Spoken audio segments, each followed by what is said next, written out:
Fala pessoal, tudo bem com vocês? Timão joga bem, vence o Vasco e respira na tabela. Everaldo tá se tornando o talismã corintiano, hein? Casares, Fábio Santos e Mantuan, os destaques desse jogo. Muita coisa pra gente falar sobre essa segunda vitória do Wagner Mancini, a segunda fora de casa. Chega mais, eu sou o Chico Garcia, inscreva-se no canal e seja membro, eu tô te esperando. Vamos juntos!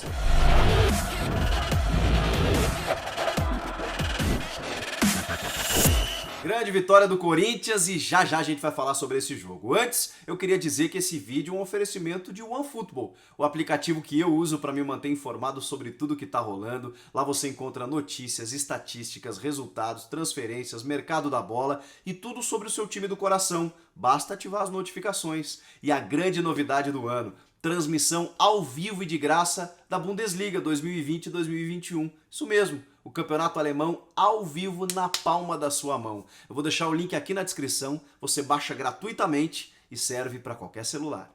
Parece um filme repetido, né? Mas a verdade é que foi uma vitória sim do jeito Corinthians de ser, gol do Everaldo aos 44 minutos do segundo tempo, assim como aconteceu em Curitiba no jogo contra o Atlético Paranaense. Que coisa, hein? O Everaldo, vejam como às vezes a mudança de ares, nem foi uma mudança de ares, mas uma mudança de técnico e tal, às vezes o jogador ganha confiança, entra, faz um gol, a situação melhora um pouco. O Everaldo que estava praticamente descartado assim ultimamente, o torcedor já não confiava mais tanto. De repente ele faz dois gols decisivos nessas duas vitórias fora de casa, as duas sob comando do Wagner Mancini, que já jogam o Corinthians lá para o meio da tabela. Eu sei que o Corinthians abriu a rodada, tem muitos jogos ainda até o final de semana, fatalmente será ultrapassado, mas ganhou 6 posições com essa vitória, tá lá em 10º lugar. Já dá uma respirada, né? Mesmo que seja ultrapassado por uma ou outra equipe durante essa rodada, dá confiança também, dá moral para seguir em frente, mas não foi só o resultado, por isso que é importante a gente falar sobre esse jogo. Não foi só uma vitória, os 3 pontos, aquele gol no finalzinho e tal. A gente conseguiu ver coisas boas com esse Corinthians. Obviamente não era um adversário tão qualificado como o Flamengo, tem aquela derrota de 5-1 na rodada passada, mas mesmo assim a gente falava aqui, né? No segundo tempo o Corinthians cresceu naquele jogo contra o Flamengo, enfrentou um adversário muito melhor, acabou goleado, e contra o Vasco da Gama jogou bem. Jogou bem, foi mais organizado, esperou o momento certo para construir as suas jogadas de forma ofensiva. Claro que ainda tem alguns ajustes para serem feitos. Por exemplo, eu senti a falta de um centroavante nesse jogo, até porque o Corinthians especulava no ataque em algumas oportunidades e precisava de uma presença diária. Tá com o Jô machucado, teria a possibilidade do Bozelli jogar ali, mas o Wagner Mancini optou por um outro tipo de ataque. Dá para dizer que deu errado? Não deu, mas eu senti a falta dentro do jogo em alguns momentos, como por exemplo, em várias situações em que o Ramiro aparece dentro da área.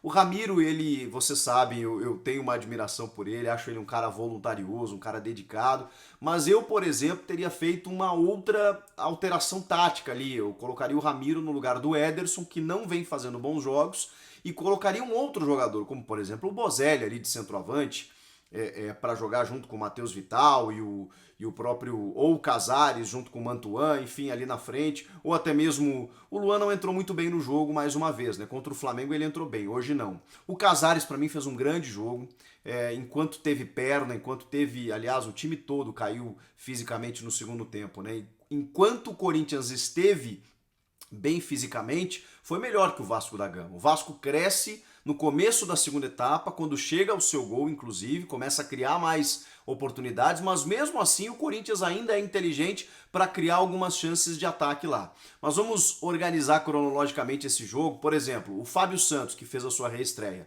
foi um dos destaques do jogo para mim. Experiência, maturidade, bom posicionamento, foi bem defensivamente quanto no apoio. Para mim é titular absoluto. O Lucas Piton, a gente sabe, é um menino muito promissor e não tem problema os dois revezarem, mas o Fábio Santos, com o que jogou hoje, para mim já veste farda, deixa ele ali no lugar. Para mim fez um ótimo jogo o Fábio Santos. O Marlon, que muita gente questionou antes do jogo, porque foi uma opção do Mancini ao invés do Bruno Mendes, que voltava de suspensão, fez um jogo muito seguro na defesa. Aliás, o Corinthians já teve mais posicionamento, já acertou mais o seu encaixe na marcação, já dava mais combate quando o adversário tinha a bola. Você já nota diferenças na organização tática, coisa que fazia tempo que eu não via no Corinthians. Time bem postado, quando o adversário tinha a bola, você via um jogador na sobra, o outro marcando. Muita dificuldade teve o Vasco de penetrar na defesa corintiana, especialmente no primeiro tempo, no segundo conseguiu um pouco mais, exatamente por isso, por essa organização. E aí soube jogar no ataque também. O primeiro gol, ele surge de um contra-ataque. O Mantuan, que fez o seu primeiro gol como profissional, ele começa a jogada e aí o Casares dá um passe maravilhoso, milimétrico, no ponto futuro, contra o sentido da jogada. Porque se vocês olharem, tá todo mundo indo para a direita esperando a bola do Rabino e ele devolve para o Mantuan.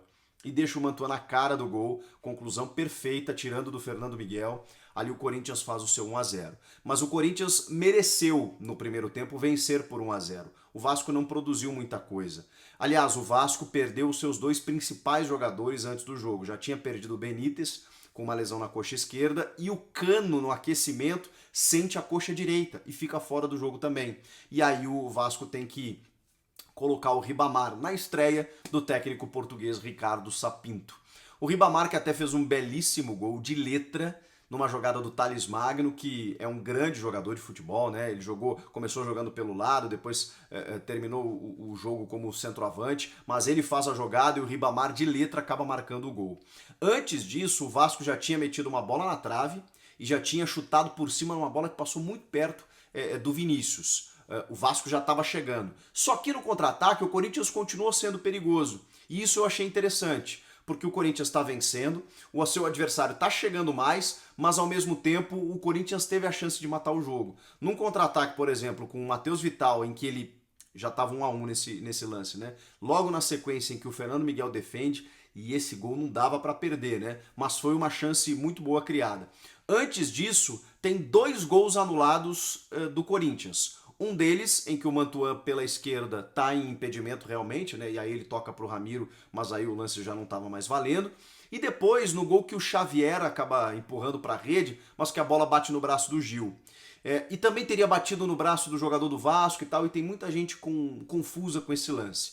Vamos lá, a regra modificou, acho que a maioria já sabe, quando a bola bate no braço do atacante, no caso foi o Gil, né? Mas eu quero dizer no lance de ataque, e origina um gol, mesmo que ele não tenha intenção, mesmo que ele tenha tentado se proteger, o lance tem que ser paralisado, não pode validar o gol em hipótese alguma.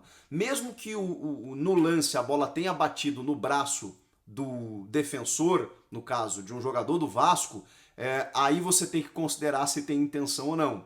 Eu não vi intenção alguma. Se tem intenção, é pênalti. Agora, se não tem intenção, não tem problema, né? O lance tem que continuar. Mas bateu na mão do atacante, tem que invalidar. A interpretação é diferente para o atacante e para o defensor. É bom a gente entender isso. Então, bateu na mão do Gil, nada mais está valendo a partir dali.